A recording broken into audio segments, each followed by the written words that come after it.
kay Gobernador Daniel R. Fernando ang kanyang naging sagot na I don't know.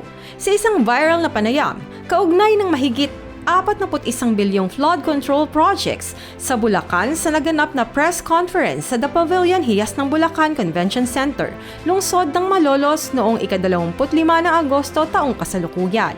Ang naging sagot po natin, I don't know. I have no knowledge about it. Wala sa aking harapan ang kompleto at eksaktong datos na kailangan upang makapagbigay ako ng responsableng sagot sa sandaling iyon. Ayon sa gobernador, ang mas mahalagang usapin ay kung saan napunta ang malaking pondong inilaan para sa flood control projects at bakit patuloy pa ring nakararanas ng pagbaha ang Bulacan.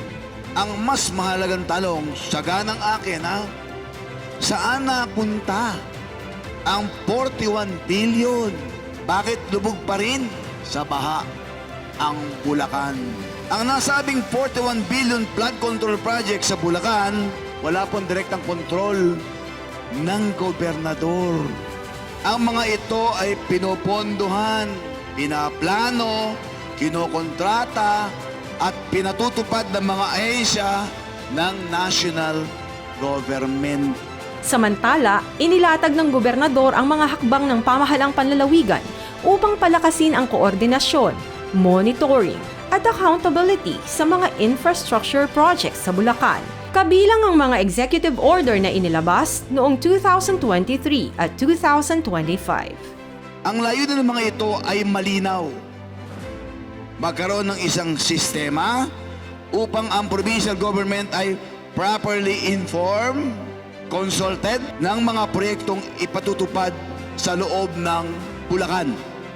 Para sa pangmatagalang solusyon sa pagbaha, iginiit ni Gobernador Fernando ang pangangailangan para sa isang integrated at science-based na approach. Ang kailangan ng Bulacan ay isang integrated science-based at long-term flood control solution, ang isang malawak na coastal road dike at flood defense system na kahabaan ng Manila Bay na mag-uugnay, magbibigay ng proteksyon sa mga baybayang lalawigan mula Bataan, Pampanga at Bulacan patungo sa Cavite. Doon sa isa pang panayam, ito po, sinabi naman na sinisiko daw ang tao patungkol sa suliranin ng baha.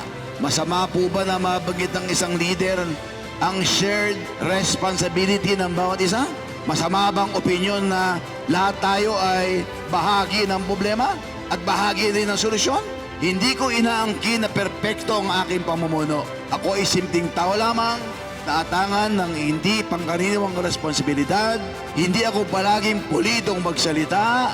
Prangka ako, may pagkakataong hindi ko agad nahanap ang pinakamainam na salita, lalo na sa isang biglaang panayam, pero hindi makatarungan na gawing sukatan ng integridad at buong pagkatao ang ilang segundong sagot sa isang viral clip. Binigyang diin naman ng gobernador na kapwa may pananagutan ang mga public officials at media sa paghahatid ng katotohanan sa publiko. Bilang halal na opisyal, tungkulin kong humarap, sumagot at managot sa mamayan. Public officials must be accountable, but media must be accountable too.